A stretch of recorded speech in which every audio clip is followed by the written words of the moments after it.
toute transparence... Ah, mais la transparence. La transparence. Soyons sérieux. Vous pensez que les anglo-saxons se préoccupent de la transparence du cristal quand ils cherchent à s'emparer d'un nouvel espace de croissance? Mais non. Ils s'affranchissent du cadre, au contraire, ils jouent avec les règles. Hein? Ils les contournent pour être sûrs d'être les premiers à dominer le marché. C'est une guerre totale. Et si la recherche française ne veut pas à nouveau être la risée de la communauté internationale, il nous faut nous battre à armes égales. Et vous l'avez dit vous-même, nous combattons un mal absolu. Et en disant cela, songez-vous, je vous prie, que cette personne est madame...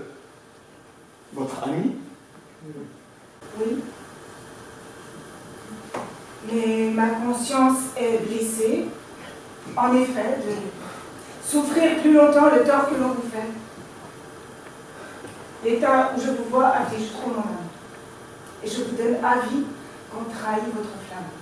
Si vous montrez, madame, un tendre mouvement, de pareils avis obligent en avant. Oui. Toute mon amie elle est, et je la nomme, indigne d'asservir le cœur d'un galant homme. Le sien n'a pour vous que de feintes douceurs.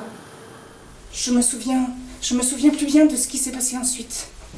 Je me souviens que d'éclairs bleus, d'ordre, j'ai été ballottée, emportée à l'hôpital, au commissariat, en cellule. Je sais plus, je me souviens plus, je veux pas me souvenir, je suis comme une poupée de chiffon et le monde entier autour de moi continue de tourner tellement vite. Je vois plus rien, j'ai la nausée, stop, arrêtez. Mais le monde tourne et tourne encore et soudain, je comprends. Ce sera ça, ma vie, maintenant.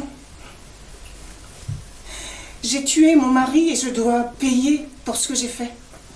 Arriver, oui. Alors, d'après mes informations, vous êtes signataire de différents contrats avec ces laboratoires pour de la consultance notamment, voire du conseil en stratégie. C'est cognitif, oui. Oui, d'autres études ont démontré le contraire et il semblerait, d'après la Haute Autorité de Santé qui prend le sujet très au sérieux, que l'efficacité des médicaments anti-Alzheimer serait au mieux modeste mais associée à une très mauvaise tolérance. Ce qui veut dire qu'ils génèrent plus de problèmes que de soulagement.